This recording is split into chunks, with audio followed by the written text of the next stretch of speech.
Hey everybody, how you doing? Hope you're all good. Welcome back to another live edition of the Chronicles of a Gooner podcast right here live on YouTube. We're also available wherever you get your podcasts as well. So if you miss any of the live stream and you fancy catching up with it, or you just prefer to listen while you're doing something else, you can find us on all audio platforms as well. On this episode, we're going to be looking back on Arsenal's 2-1 win over Nottingham Forest in the Premier League. A big victory for the Gunners. It was a game, I think, given the fact that we play Liverpool at the weekend, we desperately needed to take all 3 points from. It didn't feel at certain points in that game as if we were going to take all 3 points, despite us being incredibly dominant in terms of possession, in terms of territory and all the rest of it. So to get out of there with all 3 points and to make that drive back down to London, knowing that we've set up the game against Liverpool at the weekend very, very nicely, is a big boost and certainly is a big positive. I talked about, after the FA Cup defeat at the hands of Liverpool, the need to go and beat Crystal Palace and to go and beat Nottingham Forest, so that when we come up against Liverpool, we have a real good opportunity of closing that deficit on them. Now, at the moment, at the time of recording, we're just 2 points behind the league leaders. But of course, they're in action tonight against Chelsea, and they can re-establish that 5-point lead with a victory over them. But to go into Sunday's game knowing that a win would put us right back into the mix, right back into the equation, is huge. What more motivation do you need as a footballer? What more motivation as a team do you need than that? To know that, okay, you've had a bit of a rough patch over the course of the last couple of months. You've not been as consistent as you know you need to be to win this league. But you know what? The door's still a little bit open. And if you can jump in before it slams shut in the form of taking all 3 points against Liverpool, then great. I know the Liverpool game is still a few days away, and we're going to do a full preview show on that, of course. But I just look at that and I see that as a real season-defining fixture now. But it could only be a season-defining fixture if we did our job in the build-up to that. It's been difficult, January. There haven't been many games. Arsenal have played just, 3 times over the course of the month. The calendar's going to get pretty hectic now. But sometimes, although it's good to be fresh and rested, and I think actually that told in the latter stages of the game last night, with the exception of maybe the last couple of minutes, Forest have played way more than us in the month. And I think particularly from sort of 60 minutes onwards, up until when Taiwo Awoniyi scored a goal out of nowhere, Forest looked leggy. They looked tired, and we looked far superior, probably as a result of not playing. But sometimes, yeah, it's great to have the rest. It's great to be fresh, but it can also leave you lacking rhythm, and it can also leave you a little bit rusty. And I think, we've suffered from a bit of that over the course of this month. Look, we're going to break it all down. We're going to discuss individual performances. We're going to talk about the first half, the second half, the key moments, the goals. We'll talk Gabriel Jesus. We're going to talk Saka. We're going to talk Emile Smith Rowe as well, who started. We're also going to dive into the alleged bust-up between Ben White and Alexander Zinchenko full time, and we'll get into our player ratings a little bit later on in the show as well. Don't go anywhere. You are listening to the Chronicles of a Gooner podcast. Like, subscribe, all the rest of it, and we're going to dive into the game from start to finish right after this. Don't go anywhere. Okay, let's start off with Mikel Arteta's team selection. He made 2 changes to the side that beat Crystal Palace comfortably at the Emirates Stadium back on the 20th. He brought in Gabriel Martinelli on the left-hand side, which I think a lot of us expected, given that he came off the bench, scored a couple of goals, and it looked like he's found his confidence again, didn't it? There would have been no reason after that not to start him, in my opinion. I think he is clearly someone that offers something that Mikel Arteta really, really values in terms of his directness, in terms of his ability to stretch sides, and to have him firing is really, really important. He came off the bench in that game, and Mikel Arteta did say after that game that part of the reason, or suggested that part of the reason that Gabby Martinelli didn't start that was because he was carrying a bit of a knock. He obviously looked at the game state and thought, the way this is going, the way it's become all a little bit open, the way, we're in cruise control now, there's a good chance that Martinelli could come on, get a goal that could really do his confidence the world of good. He comes on, he doesn't just get 1, he gets 2. And so he was always going to start for me up at the City ground last night. The other change saw Emile Smith Rowe start. It was just his second Premier League start since May 2022. That's how significant that was. Great to see him in the starting lineup. He's preferred over Kai Havertz on this occasion. And I think a lot of people have been talking over the course of the break. And again, this is probably a consequence of there being a break and maybe not much to discuss. And so people's minds go into overdrive and you start to look for things that maybe aren't really there, myself included. There was this feeling and there was this kind of notion that it didn't really matter what Emile Smith Rowe did in training. He wasn't going to get a crack at the first team again. He wasn't going to get a go under Mikel Arteta. And, we come back from our 10-day period off and he's in the starting lineup, replacing Kai Havertz and playing in that left 8 position. I looked at it when the team news came out and I thought, well, this is your chance. You really need to take this opportunity with both hands. You need to stake your claim for a place in the starting 11. One of the things I've always said over the course of January is that, yeah, great, we've got him and he's back and he's available, which is great. But how fit is he? The only way he's going to get fit is by playing minutes on the pitch against real opposition. And in competitive situations and scenarios, not, playing in training. It does help, obviously, but it doesn't just sharpen you up, does it, for that level that you require when you're playing at the top end of the Premier League.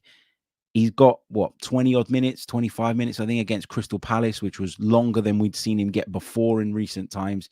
And then he got a good 70-odd minutes last night, which is, again, another step forward. I thought his performance was quite good too, and we'll get into that in a little bit more detail as the show goes on.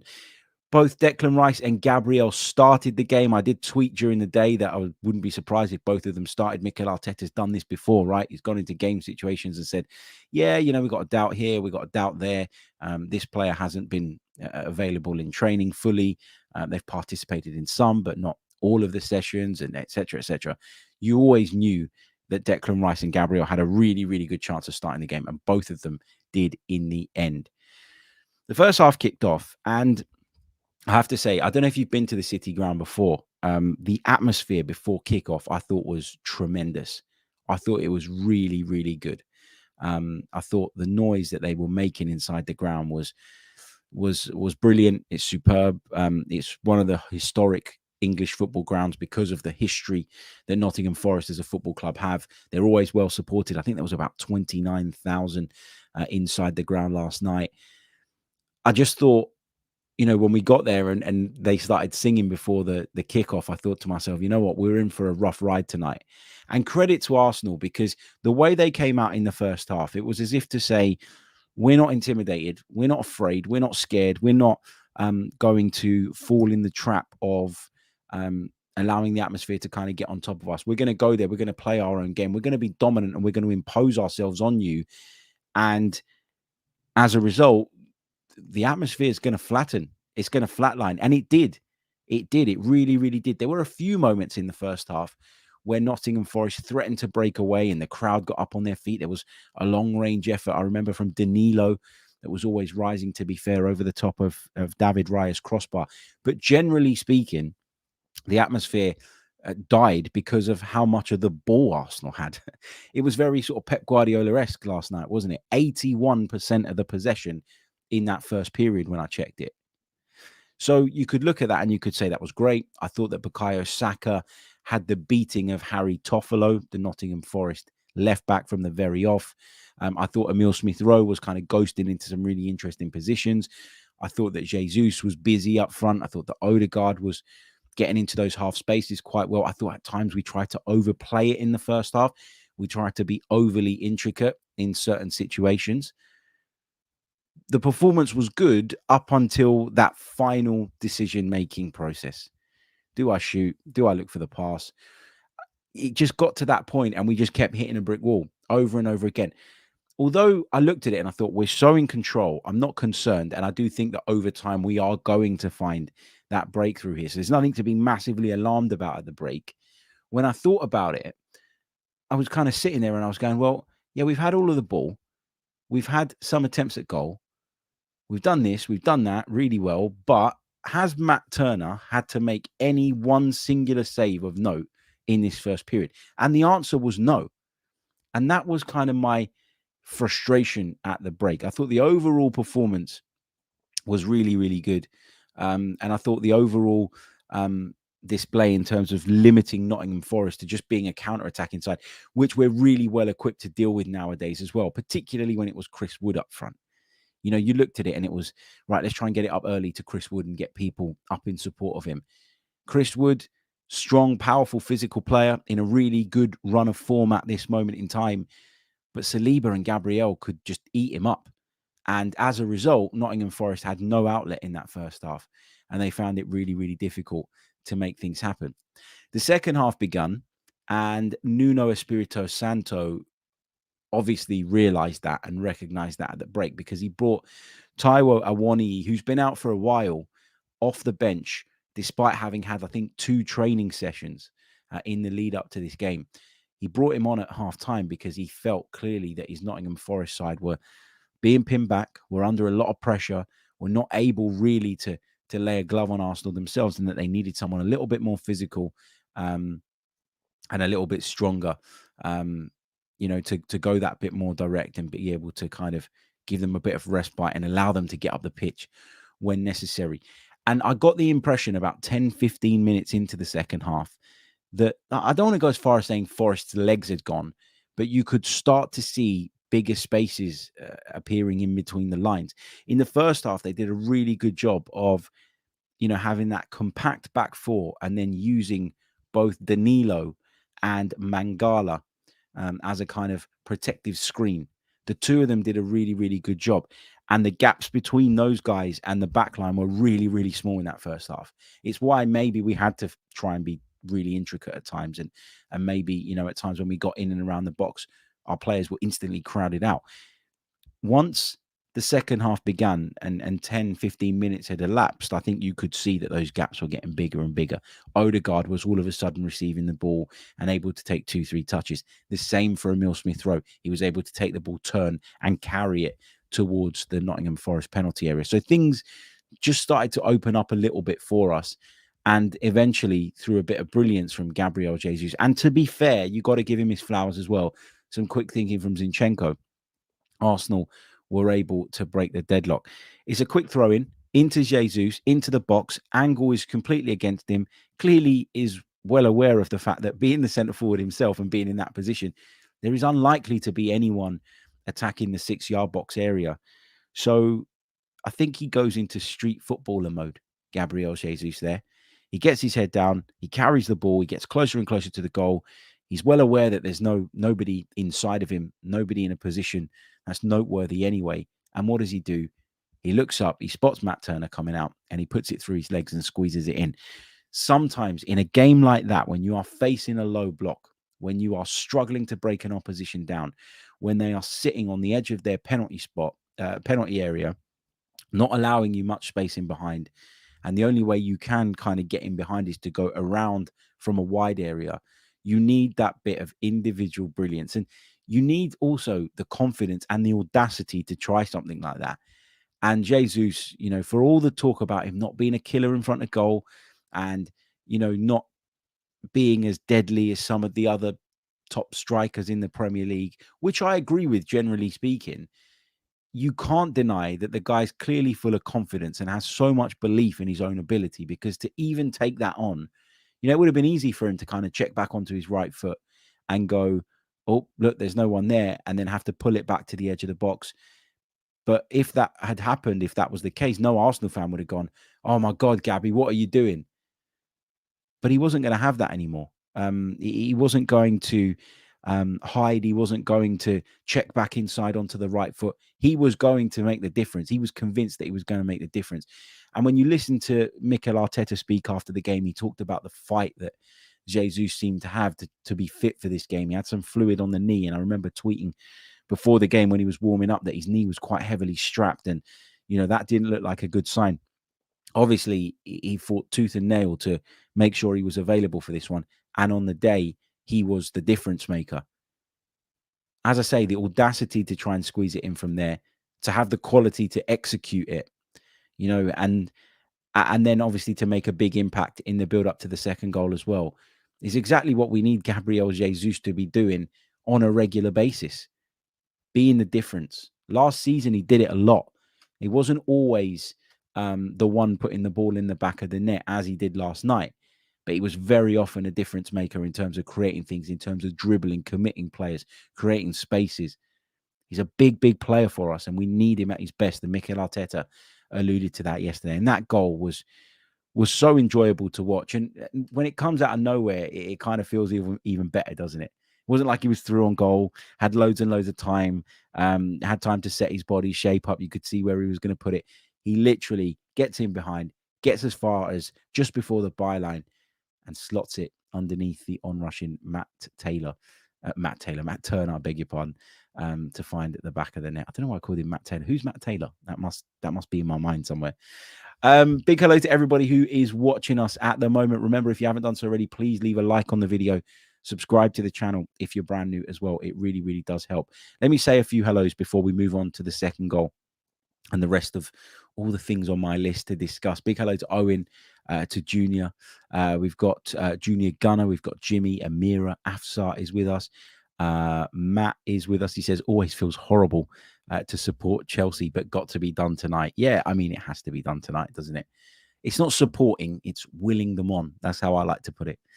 Paul and Dungu is having a little bit of a pop at Gabriel Jesus. I know Jesus won us the game, he says, but my God, he's not a striker. He's not a traditional centre forward. He's not. But Arsenal managed, I think, 88 goals in the Premier League last season without having a traditional striker through the middle. So it's clearly something that works for us. And although there have been times where his performances have been frustrating, and the fact that he's been out with injuries has been incredibly frustrating at times too, you can't deny the guy's importance to this team and in this setup and in this system. Matt Guna says, I remember you having the debate with Dan and Lee, Harry, after Martinelli had been out a long time. Mikel is very cautious after long-term injuries. Yeah, unless it's Thomas Partey, who he just throws back in whenever he can, well, has done in the past out of desperation. But look, the more options you have, the more cautious you can be. And in that left 8 position, although we might sit here and say that not all of those options are ideal, he did go into the season with Havertz, Vieira, as well. And, he'd have hoped that he had Thomas Partey to play in the 6 and then maybe Rice as well. Rice has played in the left 8 at times as well, so you can put him down as an option too. I think particularly in Emile Smith Rowe's case, where he's had a few problems, where he's had to have surgery and all the rest of it, I don't think there's anything wrong with being cautious. What I get frustrated with is when people jump to conclusions like, well, he didn't start this game, which means that Mikel Arteta doesn't want him, and it means that we're definitely going to sell him in the summer. I'm not saying we're not going to sell him in the summer, by the way. We might, because I think he's one of those players that could fetch a really, really good price.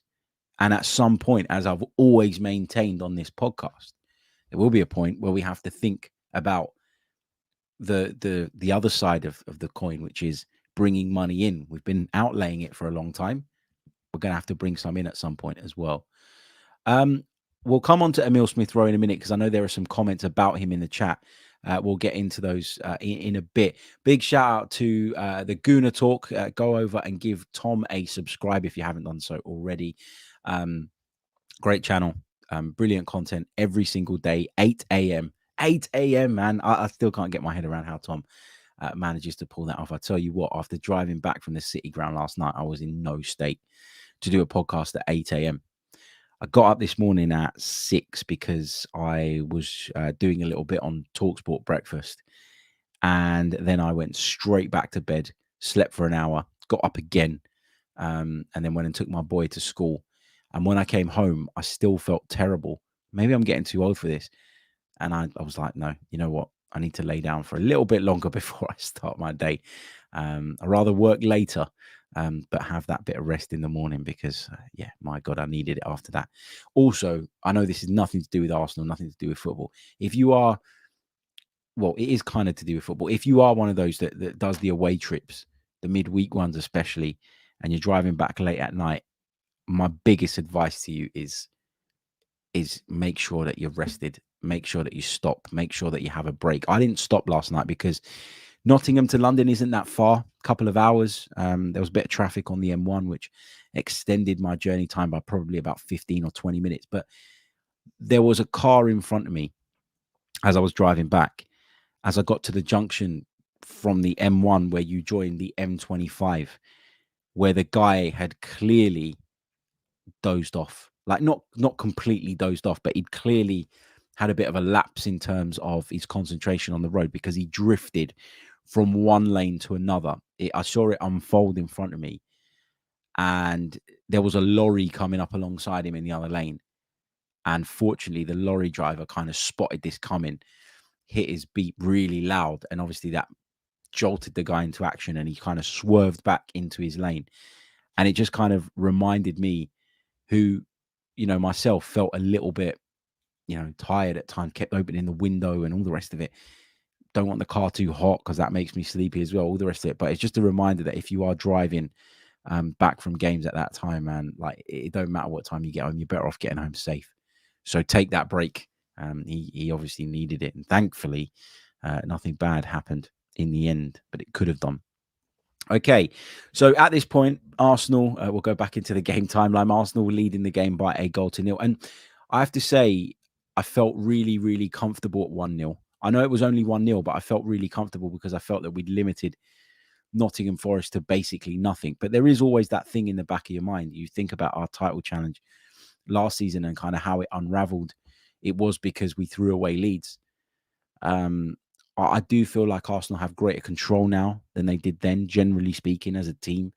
I think we're better at managing the threat of counterattacks now than we were probably last season. So I do take some encouragement from that. Maybe at 1-0, I was wrong to feel as comfortable as I did, but I certainly did feel comfortable. And then Arsenal get the second goal. What was it, 7-8 minutes later? Or I think it was Montiel played the ball straight into Odegaard. Arsenal break away. Out to the left it goes for Gabriel Jesus. Saka's busting a gut to get forward on the right. Jesus plays the pass across. And what I really, really enjoyed about this goal from Bukayo Saka was that he didn't take the touch, cut back in onto the left foot as you'd expect him to do. He had the confidence and the belief in his right foot. So once he kind of shifted the ball into position, or once the board found its way across his body, to just unleash a powerful low strike back across Matt Turner's goal and give him no chance. If you hit the target, you keep it low and hard like that. You make it really difficult for the goalkeeper. Saka did exactly that, and it was a really good finish. And at that point, you thought, game over, done, 3 points on the board. Let's try and just kind of cruise through the remainder of this. Let's try and, maybe make a couple of changes if able. To do so that we can be, in tip-top shape come Sunday's game against Liverpool. Look, Liverpool play tonight, so we do have an extra 24 hours. The difference is that Liverpool play at home, I guess. Does that kind of even itself out? I don't think Nottingham is enough of a journey, really, for it to, leave you struggling afterwards. So I'd probably prefer to have the extra night than the sort of home game there. But yeah, I thought that at 2-0, we were in cruise control. It's a really good goal, really well worked goal. And Jesus, this time turning from, goal scorer to provider and showing the other side of his game. And that's why I thought it was a really good, well-rounded performance from him on the night. So we're 2-0 up at that point, and you think the game is coming to, the conclusion that we all hoped for when we arrived there. Brilliant. Arsenal 2 goals to the good, on their way to collecting 3 points, and then we go and concede a goal. Now, there's a part of me that wants to be really annoyed about the fact that we conceded this goal, because you almost give the opposition in a situation like that, who are dead and buried, really, you give them encouragement. You give them something to kind of grab onto, and you give the crowd something to kind of spark into life for. And although, when you concede it on 89 minutes, as long as you're professional enough, the chances of you conceding a second are not that high. It doesn't feel like that at the time. It doesn't feel like that when Nottingham Forest are cheering every ball forward. It doesn't feel like that when they celebrated winning a corner in stoppage time as if they just bloody won, as if they just bloody scored a goal. Like when you're in the ground, and I'm sure when you're watching it on TV as well, you feel incredibly nervous in those situations and in those moments. I watched the goal back, and obviously there was a VAR check for a couple of things. First, they were looking as to whether or not Gonzalo Montiel had strayed into an offside position. He didn't. And then they were looking at whether Taiwo Awoniyi had committed a foul against, I think it was Saliba. And the answer to me is no, none of them. The goal should have stood. Correct decision. No issues with that whatsoever. I look back at the goal and I'm like, right, who can I point the finger at? Because that's what we do, right? That's what we do as fans, as people that analyze the games. We want to find a reason as to why we conceded this goal, so that we can try and fix it moving forward. The ball over the top of Zinchenko, could he have done better? Was he caught out again? Look, I think he probably was caught out by that ball over the top of him. But when it comes to Zinchenko, I'm kind of in a place where I just know what it is, right? I know what he is. I know that he's not a natural left back. I know that he doesn't have the build of some of our other fullback options in terms of being that bit stronger, that bit taller. But equally, we got to find a way of stopping this, because it's way too easy for teams when they're wanting to get in behind us to pick up the ball in a midfield position and just go diagonal over the top of Zinchenko. It's not just about his size. It's not just about his stature. The guy just doesn't have a natural defensive bone in his body. And as a result of that, I think he takes too long to adjust himself. I think he takes too long to get into position. There are some passes that are so good that you can forgive him. I go back to the one at Liverpool where Trent Alexander-Arnold dropped that ball over the top of his head for Mo Salah, which led to their goal. And I think Zinchenko could have done much more in terms of making it difficult for Mo Salah to cut in on that occasion. But in terms of the ball over the top of him, I thought the drive on the pass and the trajectory of the pass made it a really, really difficult one for a defender to deal with. And I think someone with slightly more height might have done a better job of dealing with it that day, but I can't add inches to Zinchenko's height. So that's a moot point, isn't it? But this time I thought he could have adjusted his body a little bit better. He should have been more aware of Montiel's presence, and in the end, they managed to work the ball into the box. Awoniyi bumps into Saliba, and again, I look at it and I don't think it's a foul. I think it's just pure strength. And listen, there are not many forwards in the Premier League that can bump William Saliba and get away with it. We saw Erling Haaland be bumped by Saliba. We've seen others go toe-to-toe with him, shoulder to shoulder with him, and always pretty much come out second. Gabriel, the same. They're both incredibly powerful specimens and incredible, powerful defenders. Taiwo Awoniyi is one player in the league that I think could rough up anybody, could bump into anybody. And particularly when you're the one with the momentum going into the duel and into the challenge. I also think Saliba got caught in maybe two minds as to where he should position himself as that move developed. And partly because he was probably thinking and aware of the fact that Gabriel would have to go out left to try and help out. Because as soon as that ball leaves the midfielder's feet, you know that Zinchenko's in trouble. So Gabriel's natural inclination would have been to drift out there and try and support, which then tempts and lures William Saliba, I think, into adjusting his position, which maybe results in him getting caught out and bumped into by Awoniyi. Look, the ball drops really kindly for him and he finishes it well and all the rest of it. After that, did Forest create anything of note? Not really. A couple of situations where they worked the ball into the penalty box, but generally we survived and handled it really well. I'll tell you who deserves a lot of credit and praise for the way we were able to, in the end, although it was way nervier than it should have been. This player deserves a lot of credit for his support and efforts in terms of us being able to see it out, and that's Leandro Trossard. When he came off the bench, his ability to hold the ball was just incredible. I know we know he's capable of it. We know he's a great dribbler. We know he's a good carrier of the ball. He had a great effort before Forest pulled one back that kind of went over the top of Matt Turner's crossbar. It was always on the rise, that effort, but I thought it was deserving of more. But some of the moments of brilliance he showed in possession, And listen, when you're up against it and you're kind of trying to hold on to a result, you want people to sit deep, you want people to be strong, well positioned, but sometimes a bit of quality can make all the difference, can't it? A bit of quality can make so much of an impact. The fact that he was able to get the ball, dribble past a couple of players, then go back around in a circle and sort of come with it again, carry it across the pitch, it just brought us time, it brought us respite, it prevented Nottingham Forest really building a head of steam in the last couple of minutes as they went in search of that equaliser. So his performance deserved a lot of praise. Again, going back to the goal just before we move on from that, I don't want to overanalyze too much. I don't want to pick on people too much. I think that against most other strikers, we deal with that. I just think that Taiwo Awoniyi is such a unit, so powerful.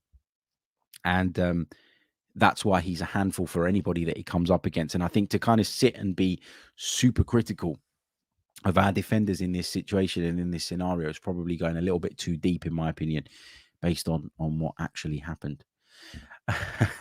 I'm not going to read Junior Gunner's comment, but very, very good. Like it. Right. Let's talk Emile Smith Rowe. We've discussed Gabriel Jesus' performance at length, so I'm not going to go back over that. But Emile Smith Rowe, how did he do? How did he fare? Because it was only his second, I should say, Premier League start since May 2022. What do we make of it? Let me know in the comments. So I thought his performance was largely positive. I thought that there were some really good moments in terms of him trying to kind of force the issue in and around the Nottingham Forest penalty box. I thought particularly in the first half, there was one situation where he kind of drifted from that kind of inside left position towards the centre of Nottingham Forest penalty area, around about where the D was, and a loose ball broke, and he managed to kind of get himself ahead of the defenders, get onto it, and he tried to bend one, didn't he, into the top right corner. Couldn't quite execute it in the way that I'm sure he kind of dreamed of, but or saw it in his mind as he approached the ball. But it was a really, really good effort nonetheless. There was another moment in the first half where we had managed to work the ball into the penalty area. I think Jesus was involved. I think Martinelli was involved. And the ball kind of broke inside the box. And Emile Smith Rowe was the quickest and sharpest to react. And he just got a toe to the ball to kind of tee it up for Bukayo Saka, whose effort then took a deflection, but certainly looked like it was bound for the bottom corner. So Emile Smith Rowe, to me, looked like he was not always on the ball, maybe as much as I'd like in the first half, in terms of, some people would disagree with this. I like Emile Smith Rowe to be involved in the build-up. I like him to be that guy. But I also think that that's Martin Odegaard's job as well. And maybe the idea of playing Odegaard along with another kind of similar-minded left eight in terms of the attacking sort of bias and the want to get forward more than to prioritize defending is maybe because he wants that left eight to be the one that takes the gamble in terms of their positioning, that makes that run into the box. We see it with Kai Havertz. You think about the logic behind bringing Kai Havertz in to play that position. Essentially, you keep coming back to the fact that he's a more attack-minded player than Granit Xhaka was, and so if you want one of your midfielders to take a gamble and essentially become an additional forward at times, you want someone who's a little bit more forward thinking and who's more capable of doing damage in the final third. Emile Smith Rowe's role was that last night. So whilst at half time I was sitting there and I was going, yeah, he's been okay. He's looked good in flashes and in moments. I'd quite like to see him get on the ball more. When I think back about the contributions that he made in the first half, it's clear to me that no, his task was to be the one that drifts and ghosts into positions. And we saw him score plenty of goals before this period of injuries began to suggest that he can do that and he can impact the games in the final third. When the second half started, I thought he played the game slightly differently, but that's because the game state was different. As I mentioned a little bit earlier on in the podcast, there was more space. There was more room for him to travel into with the ball at his feet. I think in the first half, he spent a lot of time coming really wide with Gabriel Martinelli, trying to link up with him. And then at other times, he drifted in towards the edge of the penalty area, looking to make things happen there. I thought in the second half, because there was more space in between the lines, he was more inclined to kind of drop into a more traditional midfield position, get on the ball and try and make things happen that way.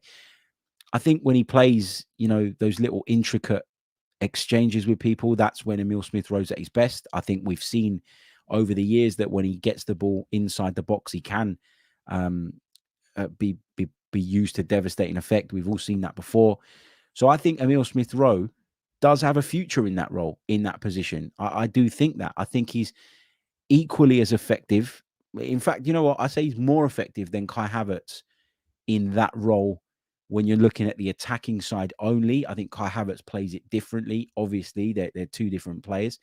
But I think Smith Rowe gives you that. Where I think Smith Rowe maybe falls down a little bit, and I think Mikel Arteta will take this into consideration in some of the, quote, bigger games, is that I don't think defensively he's as useful as Kai Havertz. And that's not because he doesn't try or he doesn't work hard.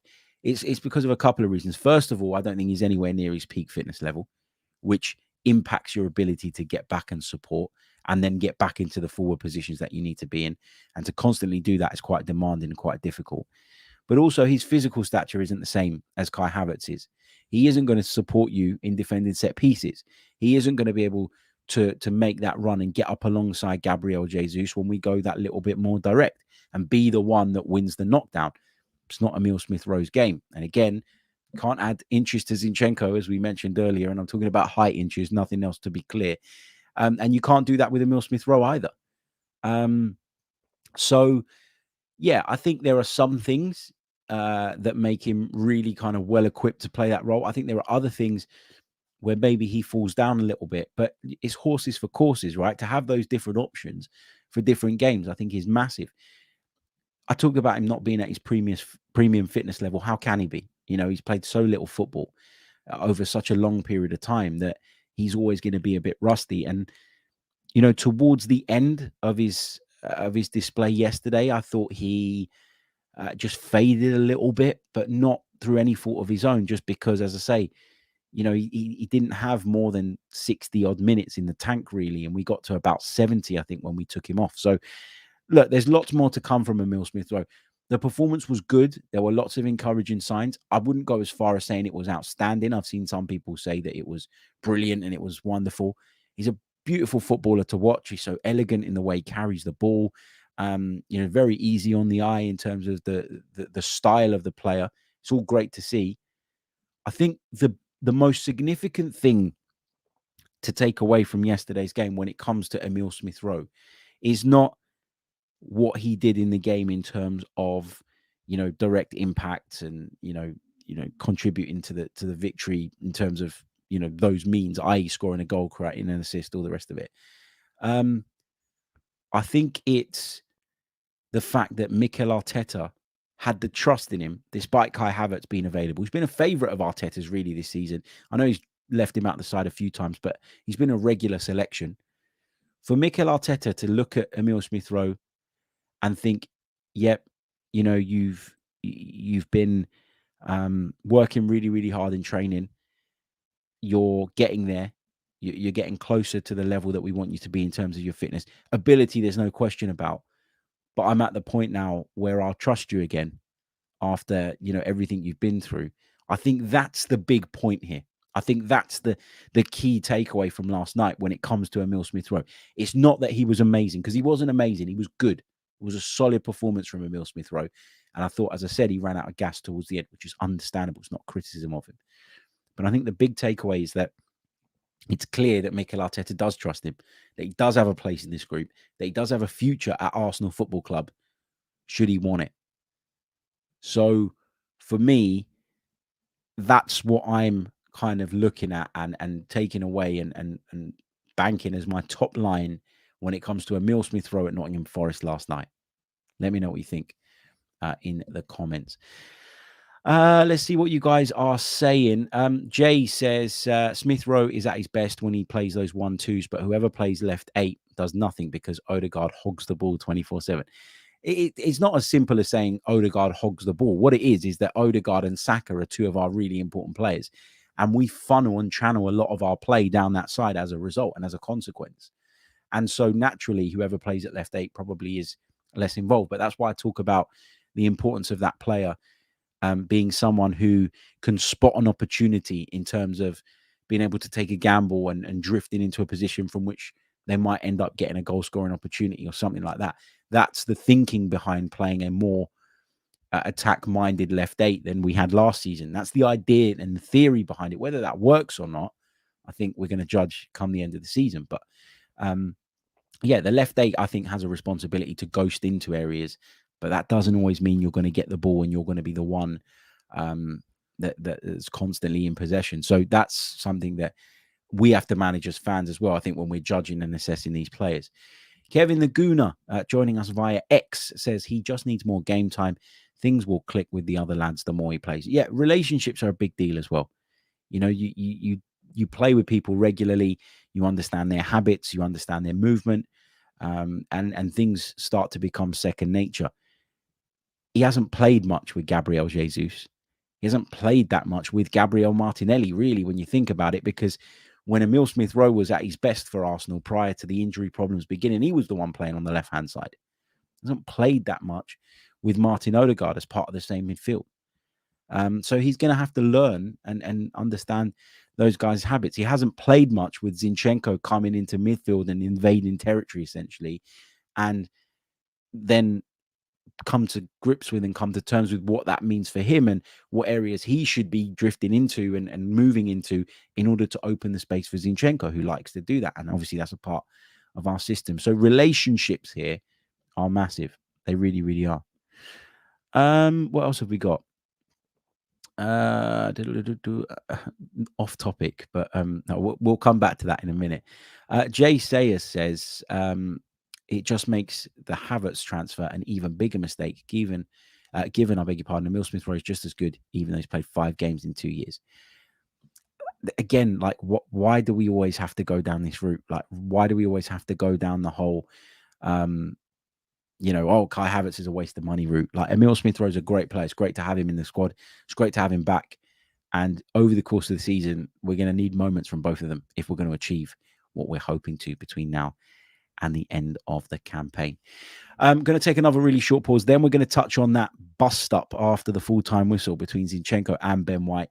Then I'm going to bring you my player ratings as well as discussing the significance of this win, which we'll gloss over because we kind of touched on it in the intro, which was unintentional. But now I think about it, probably touched on a lot of the points that I was going to make in that section. So we'll just do that bit nice and quickly. Don't go anywhere. You're listening to the Chronicles of a Gooner Pod.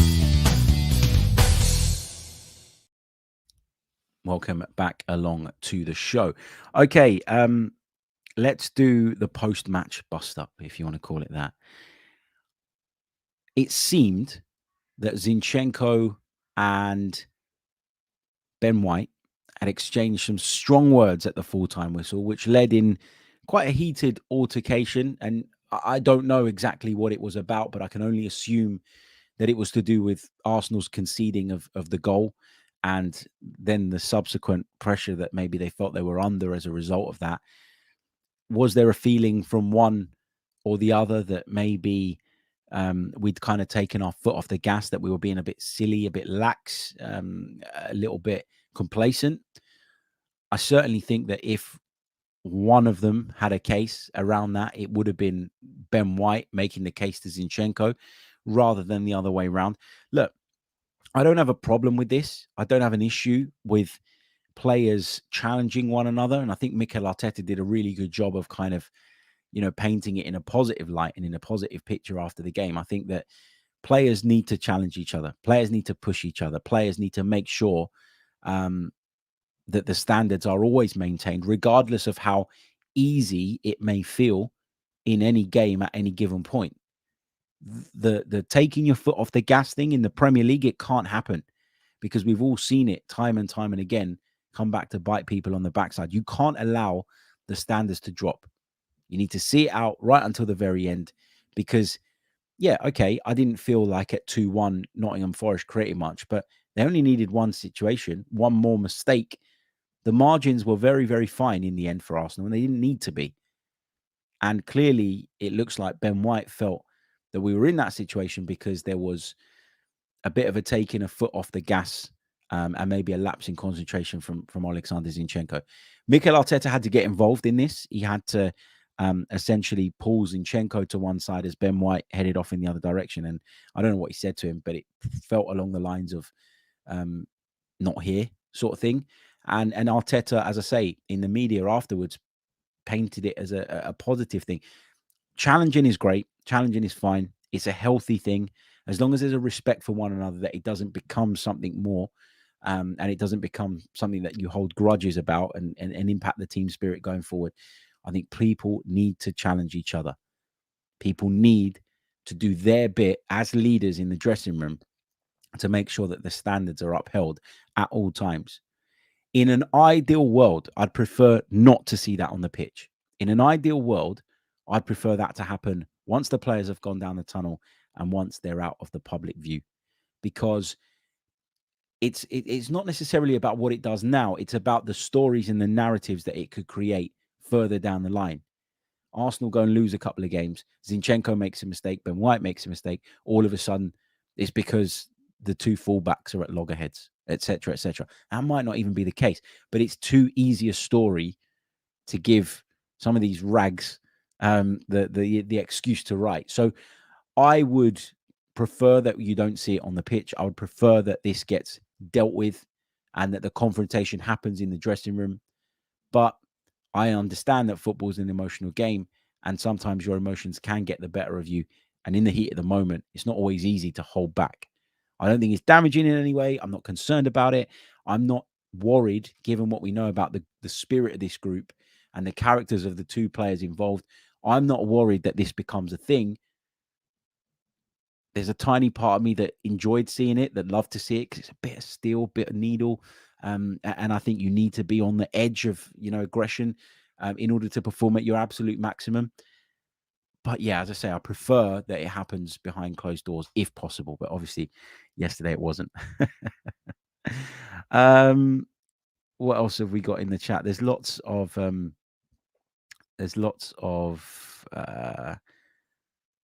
chat about this situation. Hacker says sell Ben White. No, it was fine. Thomas and Friends thinks that Ben White was massively out of order. He says you can see why Ben White wasn't liked in the England camp. He was bang out of order. I mean, like, what are we saying that he did? Like, what are we saying that he did wrong? Are you suggesting, judging by your next comment, that he should have confronted William Saliba about the goal? I think that the Zinchenko thing, i.e. him switching off in those moments and having balls dropped over the top of him and him not adjusting quickly enough and all the rest of it, it's happened so many times that if someone's going to lose their temper about it, I think they're well within their rights. I don't think Saliba getting bumped off the ball for maybe the first time in 2 seasons nearly is something worthy of going and having a go at him about. Now, again, as I stress the point that I made, I prefer to see this happen behind closed doors and in the dressing room. You go on to say, Thomas, that Ben White wasn't perfect. I never said he was. I never said he was.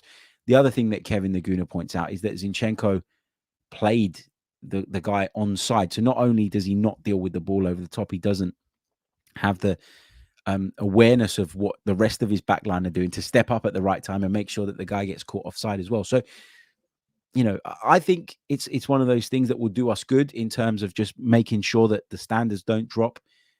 Again, for the final time, I say I prefer that it was done in the changing room, but is it something that I think needs to be made a massive deal of? No, I don't. I don't. Okay, we're going to take a short pause. When we come back, it's player ratings to finish off the show. Don't go anywhere. You're listening to the Chronicles of a Goon. Nottingham Forest 1, Arsenal 2. It's time now to bring you my player ratings. How did our players fare on an individual level? I'll share with you my opinions and my ratings. Feel free to get involved in the live chat if you disagree. If you're watching this back on playback as well, leave your player ratings in the comments. I'm always interested to read people's player ratings after I put mine out. I don't read player ratings before I put mine out. And the reason for that is because I don't want to be influenced by something I've seen or read. So I'm not ignoring your ratings in the chat if you're putting them in now. It's just that I don't want to be influenced I will look at them afterwards. And as I say, if you're watching this on replay, make sure you drop those in the comments section below. Let's start off with the goalkeeper, David Raya. I'm going to give David Raya a 7. I thought everything he did with assurance, he did with calm. And I thought, it's weird with David Raya, right? Because we're watching him time after time not have to do much in games, apart from at times pick the ball out of his own net. A lot of the time it's nothing to do with him necessarily, the reason that we've conceded those goals. But I look at him and I kind of want to be massively convinced. And I'm not at the moment, but in fairness, I don't think he did anything wrong last night. And so my kind of base level performance is around about 6.5.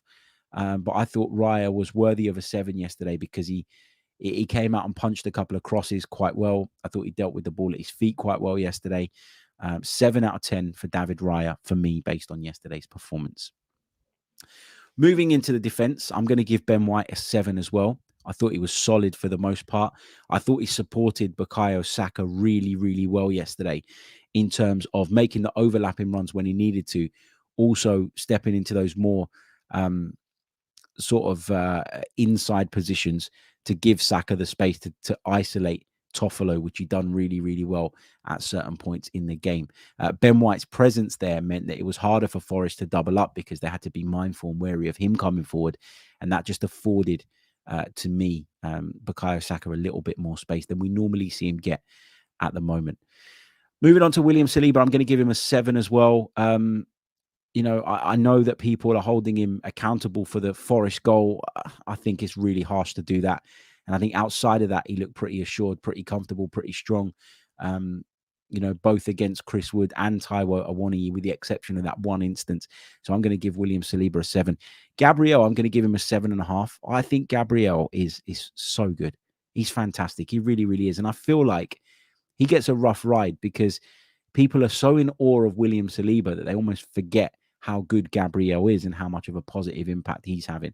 So Gabriel, for me, gets a 7.5.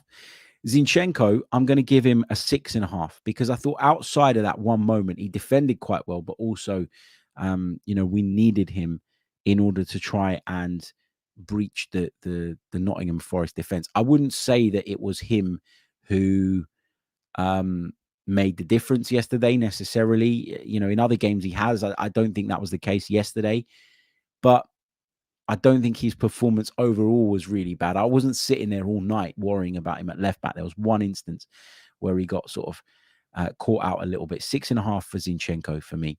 So far we got Raya 7, White 7, Saliba 7, Gabriel 7.5, Zinchenko 6.5. Moving into midfield, I'm going to do Declan Rice first. I thought Declan Rice looked unfit. He didn't look as dominating, as sharp, as physical, as powerful as he normally does. And I think that we're in a position right now where without Thomas Partey, we're desperately needing to use him, even when he is 80%, 75% fit. I don't want us to be in that situation where we're overworking him and increasing the chances of him picking up an injury as a result of that. But he just didn't look quite at the levels that we've become accustomed to when it comes to Declan Rice. So I'm going to give him a 6.5. Again, it's not because he had a bad performance. It's not because he let us down or anything like that. It just wasn't the Rolls Royce Declan Rice that we've become accustomed to in recent months. He wasn't as quick across the ground, I didn't think. He wasn't as sharp in the challenge, I didn't think. And I think that probably was because he was maybe just missing a little bit fitness-wise. 6.5 for Declan Rice. Martin Odegaard, I'm going to give him a 6. I thought he did some things well. I thought he popped up in the right pockets. I thought he, did well in some instances. And I think with Martin Odegaard, the problem he has this season is that everybody knows that Arsenal want to work everything through him, and he's often crowded out before he's even had a chance to bring the ball under control and look up. I thought in the first half he was really frustrating. There was a few moments where he just tried to overplay. There was a couple of times where he played 1-2s and the ball was given back to him kind of on the corner of the box, edge of the box. And rather than taking a shot on or whatever, he would opt to then try and thread the ball through the eye of a needle, and it just wasn't going to work. So I'm going to give Martin Odegaard a 6 out of 10. I know some people will say that that's harsh, but I wasn't massively impressed with his display yesterday. Emile Smith Rowe, I'm going to give him a 7. I thought he did the things that Mikel Arteta demands of the left 8 really, really well. I've got some doubts around whether or not that's what our left 8 should be doing all the time. I've got some doubts around whether or not our left 8 should be a little bit more involved in the build-up, and if that would in turn create spaces for others. If he can kind of ghost into those areas and then drift out and get on the ball, does that mean that you bring defenders out of the defensive line with you? At the moment, what we see is that player just kind of ghost into crowds, but it's very rare that the opposition end up sending someone to follow him when he does kind of come out of those areas. It's almost as if they're happy to say, we will pick you up when you come into our defensive line, but the rest of the time we're going to leave you to it. And I don't feel like whoever's playing at left 8 at the minute is having as significant an impact as maybe their talent would allow, both in the case of Emile Smith Rowe and Kai Havertz and Fabio Vieira when it's him as well. So yeah, my issue is more with the role than the player. I'm going to give him a 7. It was great to see him back. There was a few moments where he threatened to really influence the game. And 70 minutes in the tank is only good for him. Moving forward, let's talk Bukayo Saka. I'm going to give Saka a 7.5. I thought he did a really good job of being direct and constantly looking to get in behind Toffolo in the first half, and obviously scored a really good goal in the second half, and again provided us plenty of threat down that right-hand side. Saka's performances haven't always been great this season. He's been on the peripheries a lot of the time for me. But this time, he seemed to be a bit more aggressive. Now, I mentioned Ben White's role in creating space for him, and maybe it was a deficiency in Forest's system that allowed him to thrive. The fact that Forest didn't play with a back 5 meant that they had to be narrower, which meant that it took a little bit longer to get out to him when he received the ball on the right-hand side. When we play against a back 5, it's different. I think he struggles more in those scenarios and situations. But I thought he was good. 7.5 out of 10 for Bukayo Saka for me. I'm going to give Gabriel Martinelli a 6.5. I thought he was energetic. I thought he was trying to make things happen. But for someone who should have been full of confidence after coming off the bench and scoring a couple of goals in the game before, I thought he was a little bit hesitant in terms of taking people on and attacking the byline, which is something that he normally does really, really well. I'm going to give Martinelli a 6.5. Gabriel Jesus is my Arsenal man of the match. I'm going to give him an 8 out of 10. We know that he had issues being fit for the game and he managed to work through them. We know that, he works tirelessly all the time. There's never a lack of effort from Gabriel Jesus, regardless of what you think of the other elements of his game. I thought he was obviously brilliant in his goal, the way that he moved quickly, managed to get the attention of Zinchenko and then made something out of nothing, essentially. And I thought he played a really smart role in the second goal where he picks up the ball on the left and he holds the ball for just the right amount of time. And obviously the rest of the runners getting forward just kind of distracts the defenders, creates that space for Saka. And the pass across is brilliantly weighted, brilliantly timed. And I think Gabriel Jesus on the night was our difference maker. I'm not going to give ratings to the subs today, but a special shout out to Leandro Trossard, because I thought when he came on, he was really, really good. Not just offensively, but defensively as well, in terms of helping us by maintaining possession in the difficult periods and in the difficult moments. So, those are my player ratings for Nottingham Forest 1, Arsenal 2 in the Premier League. Guys, I am going to leave it there. Thank you all so much for joining me as always. We're going to be back with another episode of the podcast tomorrow, so make sure you stay tuned. We're also going to be posting some bits on YouTube over the course of the day. Make sure you go into those videos, like them, leave a comment, etc., etc. It really, really does help. And I will see you all tomorrow then, on Thursday. Have a great Wednesday, everybody. Unless anything major breaks, then I might be back, but I doubt it. We're not going to do any business, are we? I'll catch you all soon. Until the next one, take care of yourselves. Have a great day. Thanks for tuning in, as always.